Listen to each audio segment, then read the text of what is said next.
morning, Excellencies, managers, governmental institution representatives, designers, engineers. As our chairperson today talked about an interesting aspect of Rail Baltica, let me give you a light on important topics, important aspects of procurement, organization, and regulations to it. So there is a set of fundamental issues, and there are basically 4 topics I'm going to address. Rail Baltica is in charge of design. We are coordinator of the project for the CF funding, and we are the one authority who is ensuring uniformity. Why is that so important?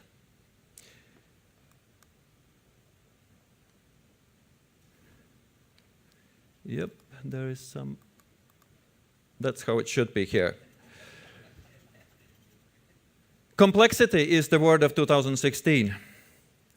And for the complexity, there is a certain common rules to be established so that we know the rules of the game. I would say this is a game we are inviting you to participate, to play. And as in a football and a soccer, there is a fairness expected. So that is our requirement. We also expect that there should be a joint center of excellence, and that is a solution for the topic. And the procurement standards and guidelines and qualification requirements are in a need to establish and implement the project. And on the top of it, as you see on this Maslow pyramid, there is a savings we expect doing all those 4 steps. And we are maximizing on economies of scale. So this is a bit more complex picture. And as said before, all that information is going to be available within a couple of days in our website. But common interest to have a common approach, that's the leading notion here. Procurement standards and guidelines, again, is a scope of application.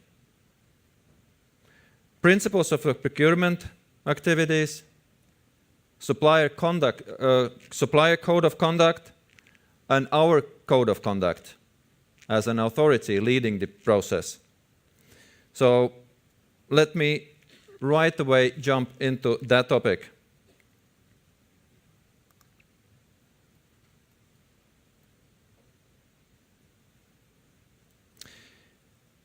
We would like to emphasize on 2 main issues here, that we are setting the rules of the game to be fair and absolutely transparent. We are setting out common standards. We apply to all procurements and each contracting party exactly the same principles. And actual requirements for a particular procurement, as it is on the bottom of a slide, goes for each and every procurement and each and every relevant procurement.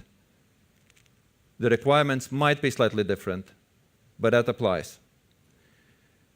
So we ensure that uniform framework, and we definitely follow the best practices available today to our knowledge in the market. And these rules, set of the rules, are published and freely available at any time.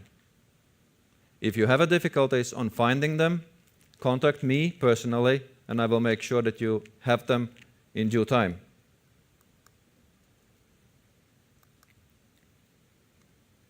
Fairness and transparency. We will definitely use a pool of experts to help us to set that in life. We ensure that there are no conflicts of interest, and that goes to all implementing bodies, and I would expect also beneficiaries act in according way. Socially and environmentally sustainable procurement. That's, I think, one of the trendy topics worldwide. Those suppliers who follow these rules have certain advantage and privilege. We say that we are contracting and procuring our tenders not to have the cheapest solution, as it was already mentioned yesterday, but the one which provides the best value for money. Transparency, yet again, and to set this in the right and understandable way, we use extensively legal advices, and there's a legal framework. We encourage free competition, and I'm particularly glad that the audience here represents Europe, Asia, and probably some continents more to join. Supplier's Code of Conduct. 3 fundamental consisting parts addressing, I would say, ethics should be the first, and then the labor, and then an environmental issue. But let me start with the labor. We definitely encourage to participate in our tenders the companies who are behaving in their particular countries in equal way to their employees. We expect the wages, and that is particularly maybe for the Baltic countries, that the wages are paid accordingly to the laws with all the taxes. And the company has an internal policy of health and safety in place.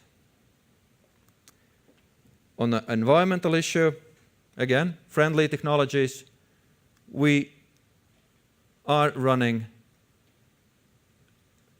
a project of the 100 years. It hasn't been precedented so far, and I don't believe there will be another project of that scale coming soon. Naturally, we want to have technologies lasting long and giving the best footprint in terms of CO2 savings.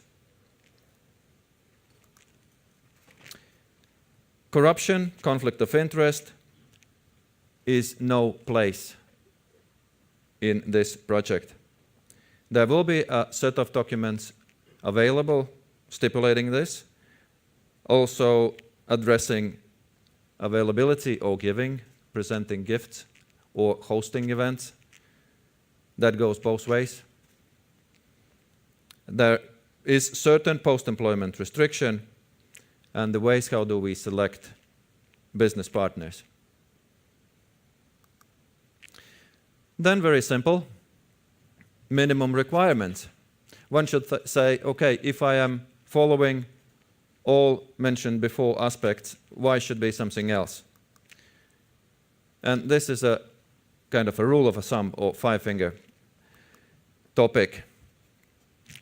Legal standing, sustainability for the professional activity. Please bear in mind that's step number 1. Step number 2, the company projecting the participation in tendering procedure should be economical and financially sound company.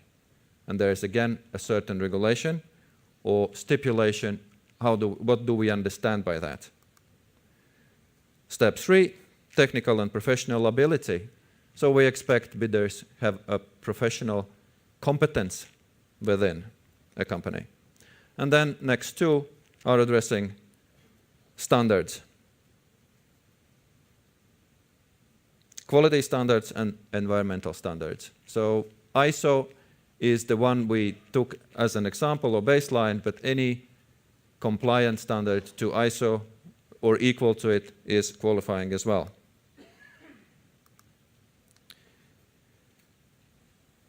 Let me go further on how do we enforce these requirements for the procurement process.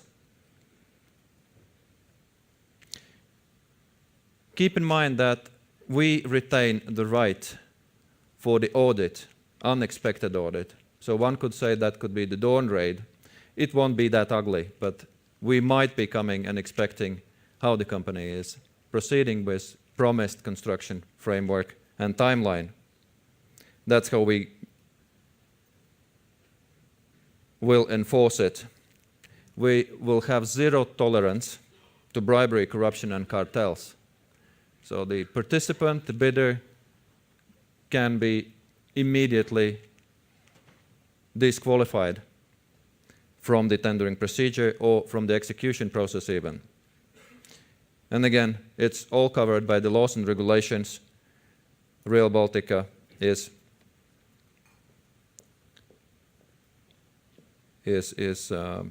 covering. Then for that, we also expect at the time as the bidder is submitting their bids or during the qualification process that the supplier fills out the declaration. It's a certain way of committing to those standards I just talked, and they are addressing 5 topics.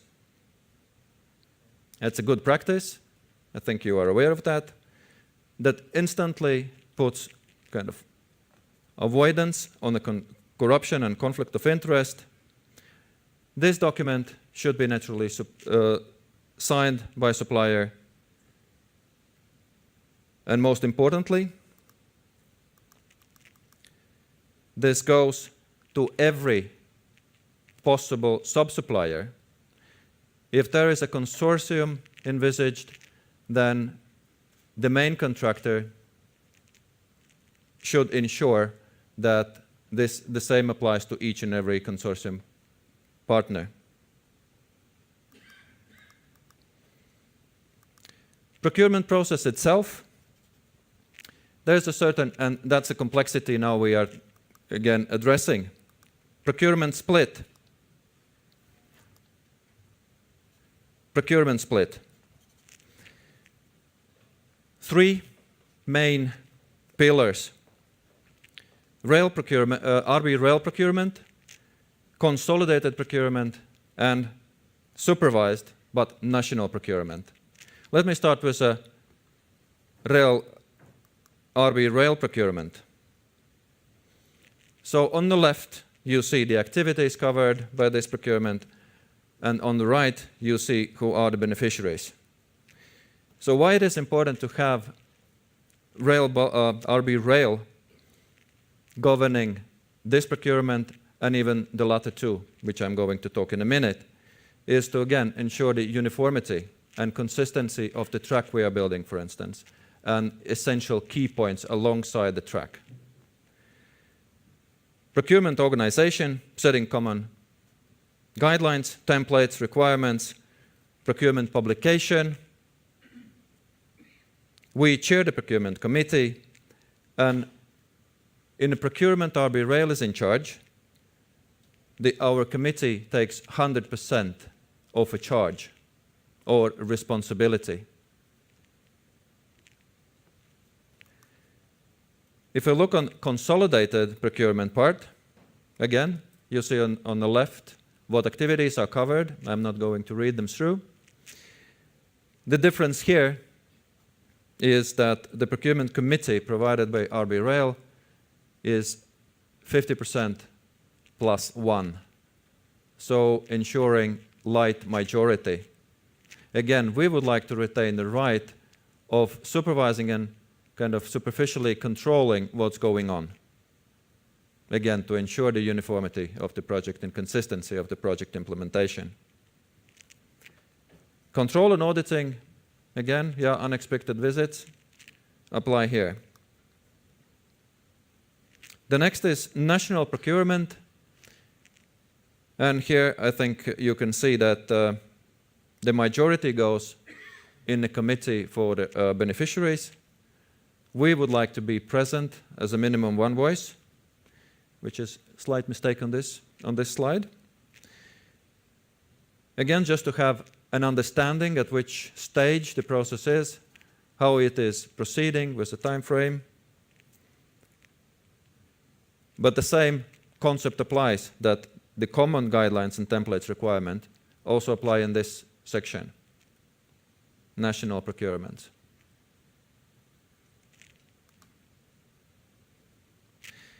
The global approach towards delivering Rail Baltica, it's something consistent with what I said before. So in the phase you can see that concept of and the corridor, alignment design and consolidated preliminary design, construction and infrastructure management. So all new established team of board members, we would like to live up to the day when we face an issue of infrastructure management. And that is years to come, but still, this is the time lapse we should address. Cooperation and implementation of the policy documents. We expect that all parties in this project are cooperating amongst each other. The contracts, by the way, are governed by the laws of the state where the works are done. Right? So if it is Estonian part, then Estonian laws are prevailing. RB Rail has the right to conduct the legal checks and audits. That should be already engraved in your memory. RB Rail will be informed through its representative in the procurement committees, as I just mentioned, talking about the splits. And any dispute and resolution mechanism also is set forth for the parties.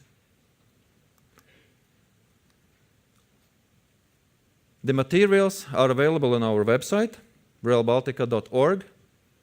You can make yourselves acquainted with procurement regulation supplier qualification documents in much more detail.